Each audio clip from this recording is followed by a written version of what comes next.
This 12-minute poetic sequence features 4 archetypal and architectural phenomena, which frequently frame academic and popular discussion of career obstacles, risks and privileges.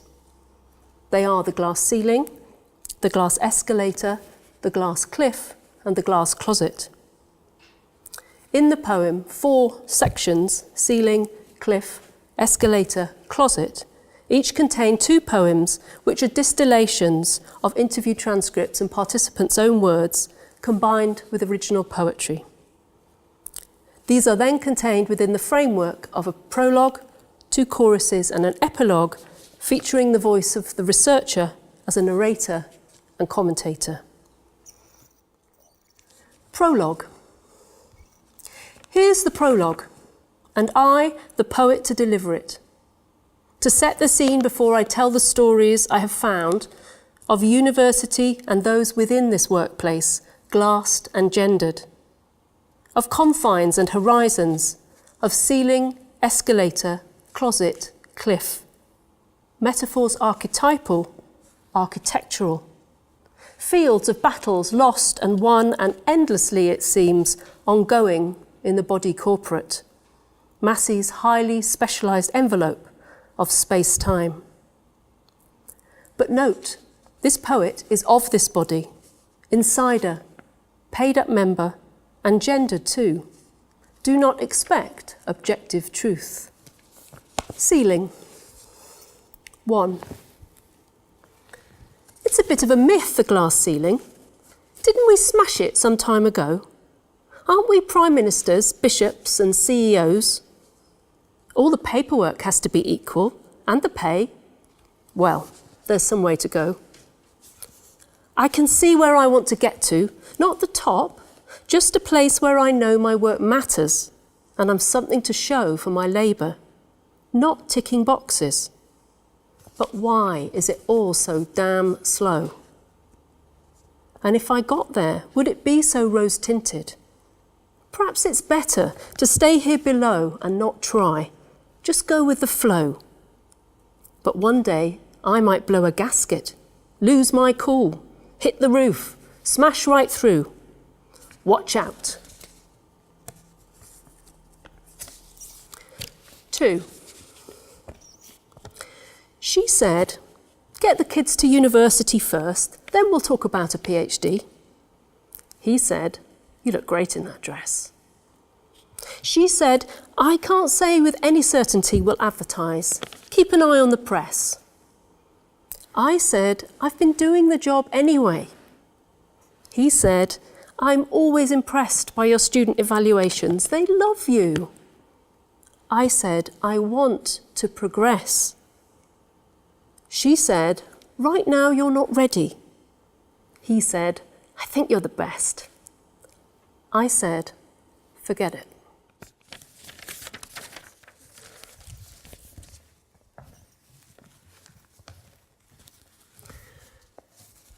Chorus. Me again. Though given how I appear, you may have thought those stories were my own. Bruised heads and pride and struggles with the ties keeping us in place. And perhaps they are. But my role is to retell others' tales entrusted to me. A corporate wordsmith, but not for corporate gain. Instead, to excavate and broadcast the unheard, unnoticed, discordant and extreme, to you, my audience.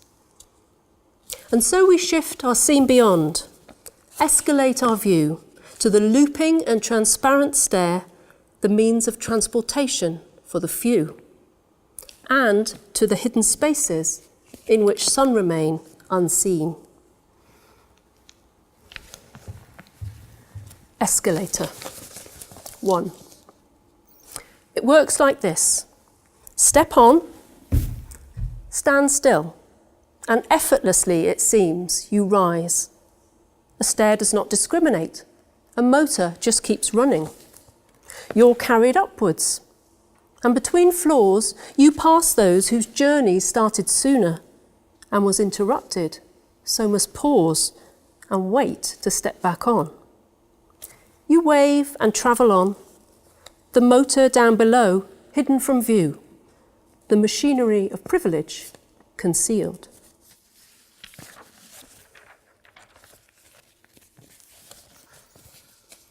Two. You and I, we're the same. I've just taken the breaks when they've come to me. I've put things in place, so I'm ready. Perhaps I'm further ahead than I ought to be, but not because anyone's favoured me. You and I, we're the same. We both started out simultaneously. We both want the same things academically. But you stepped off the ladder temporarily twice. Said you wanted to, for the sake of your family. You and I, we're the same. Guys at work to act tough around me, say that's how they'll get where they want to be. I don't agree, that's not me. I work differently. Still get promoted. They keep asking me. You and I, we're the same. You'll catch up. You're actually better than me. It's the way it is, the corporate machinery, right place at right time. No, not how it ought to be. But I've just taken the breaks when they came to me. Closet. 1. Roll up to see the cabinet of curiosity, the office oddity, the workplace phenomenon, the extraordinary, the astonishing glass closet. Roll up, step inside, sir, don't be shy, sir. What's that? You're just a normal guy, sir. No problem. Step inside and let the closet do its work. Now, tell those watching, can you see out, sir? That's right, as clear as day through those glass walls, sir. A little tight in there. You're right, it's quite a squeeze, sir. But here's the trick. We can't see you, sir. That is to say, half of you has disappeared. What's that you say, sir?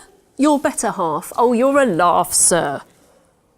Step out when you like, sir. You're absolutely free to go. The closet has no key, but let's just hope we all like what we see when you come out, sir. There's no guarantee. 2. What's work to do with how we live and who we love? Keep that for the weekend, your private life, the pub. Strike a happy medium, or people get confused and won't be comfortable around you. And that's no good for business, is it? No one's saying that it's wrong, but there's no need to advertise. We all know these things go on. Your skills are top-notch. That's the main thing. We value you for that. Let's focus on the positive and keep the personal under wraps.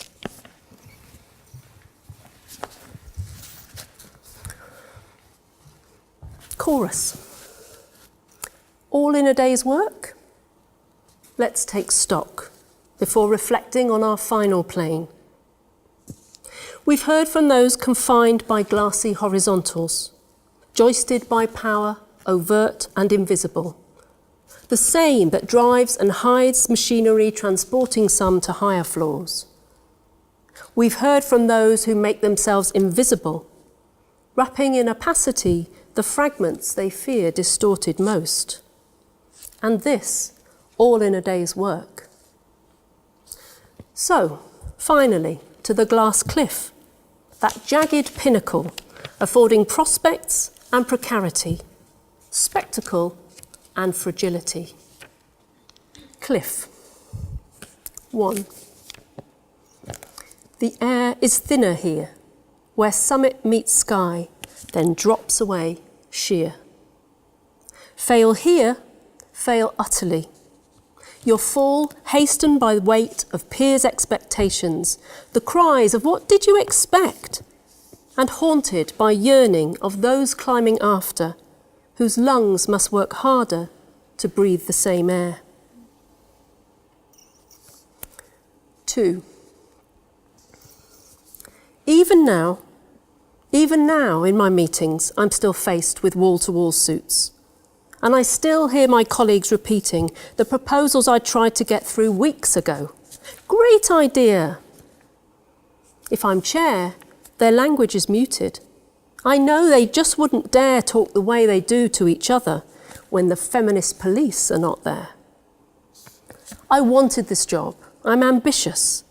I've waited a very long time. Opportunities like this are quite precious, but up here I can see there are lines to be crossed. If I cross them, will my foothold crumble? Or will I achieve greater height, but as someone I don't want to become? And if so, was the climb worth the fight? Epilogue. How to conclude? How to distill the messages and meanings of these molten lives solidified in verse? Reflections on the glassed and gendered university. What to recommend? To whom? Professor's business, surely, not the poet's job. And yet, these verses rock the glassy calm of the academy, highlight imperfections, inequalities' smooth glaze, and fracture merit's mirror as a measure without gender. To conclude, here is a question you can take away. How will you crack the glass, enclosing some, exposing some, blinding others to their privilege? Reflect on it.